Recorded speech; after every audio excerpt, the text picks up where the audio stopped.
Hello friends, आज हम करेंगे जीके के महत्वपूर्ण प्रश्नों को हल।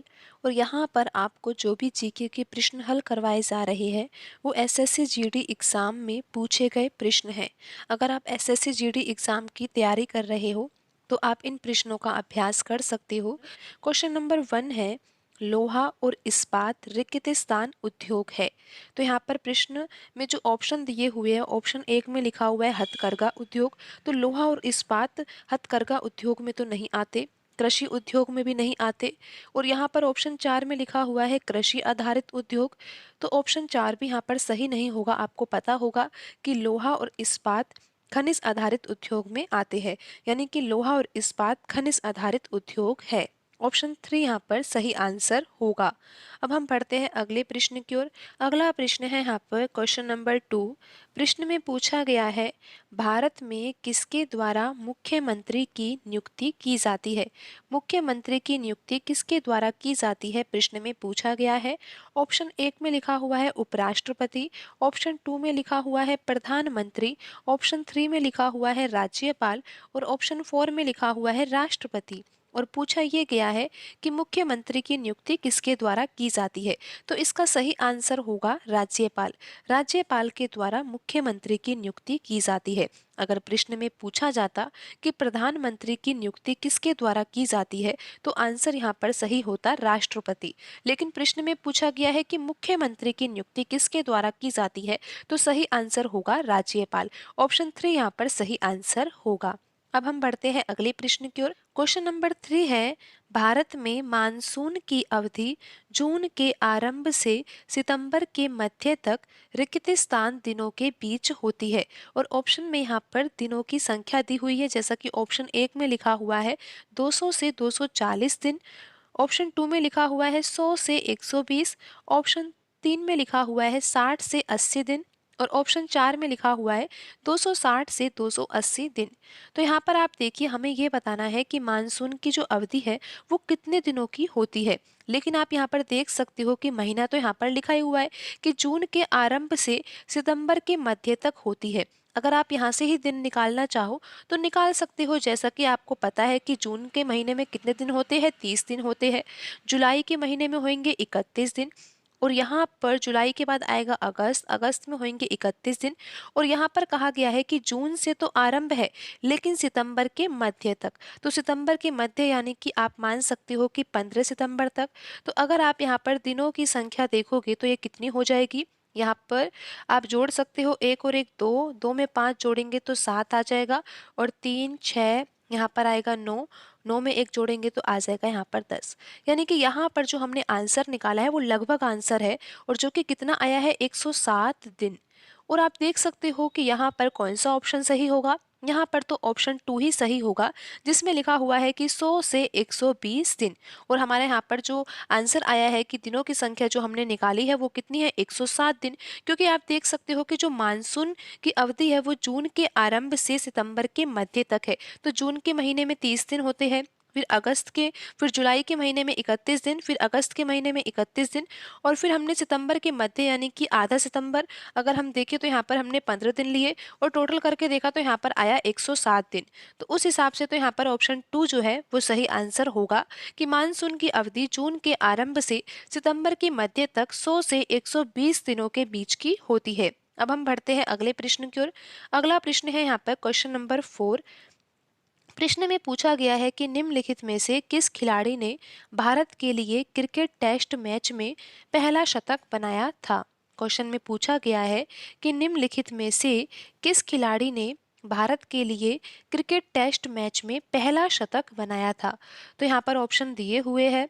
ऑप्शन 1 में लिखा हुआ है पंकज राय, ऑप्शन 2 में लिखा हुआ है CK नायडू, ऑप्शन 3 में लिखा हुआ है विनू मांकड़ और यहाँ पर ऑप्शन 4 में लिखा हुआ है लाला अमरनाथ। तो यहाँ पर जो सही आंसर है वो तो ऑप्शन 4 में लिखा हुआ है लाला अमरनाथ।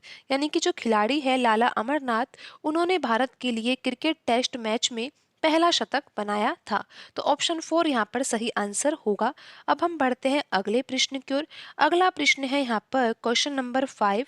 प्रश्न में पूछा गया है, काम के अधिकार को लागू करने के लिए भारत की केंद्र सरकार के द्वारा महात्मा गांधी राष्ट्रीय ग्रामीण रोजगार गारंटी अधिनियम यानी कि यहाँ पर बात हो रही है मनरेगा की।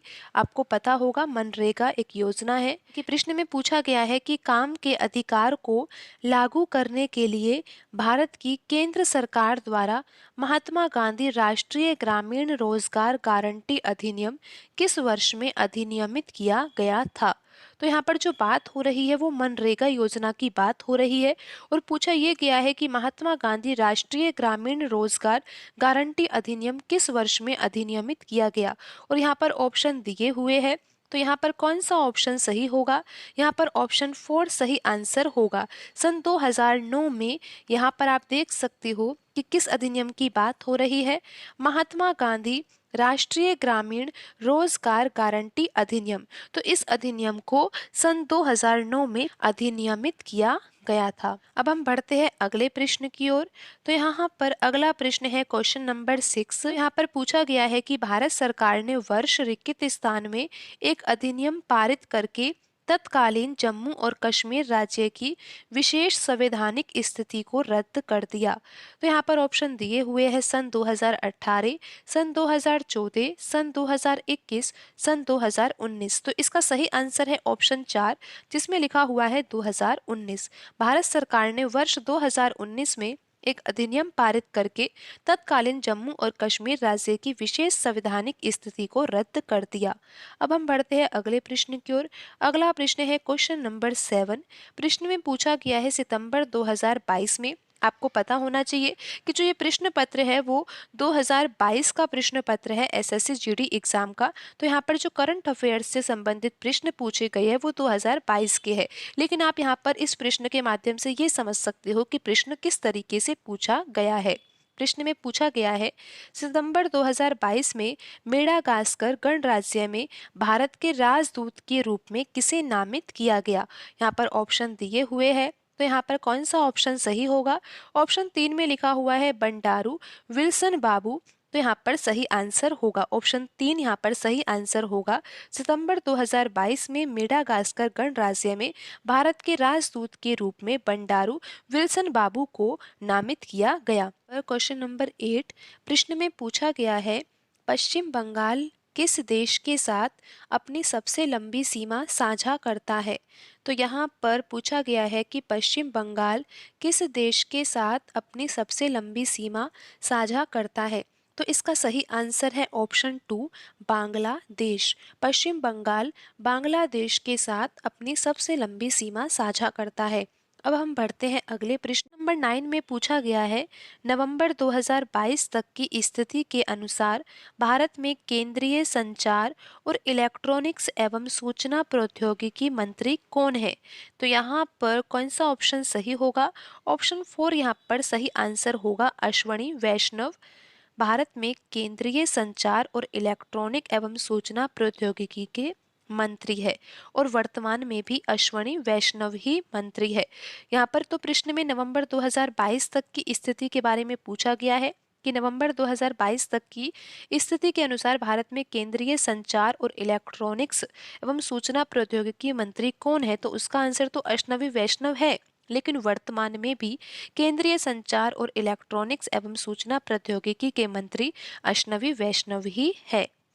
तो अब हम बढ़ते हैं अगले प्रश्न की ओर। अगला प्रश्न है यहाँ पर क्वेश्चन नंबर 10।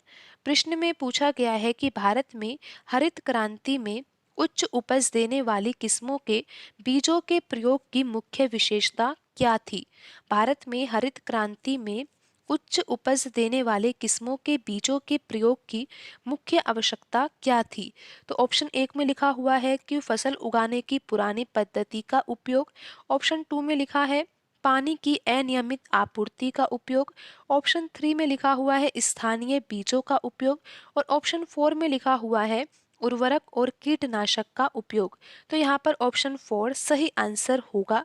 पूछा ये गया है कि भारत में हरित क्रांति में उच्च उपज देने वाले किस्मों के बीजों के प्रयोग की मुख्य आवश्यकता क्या थी।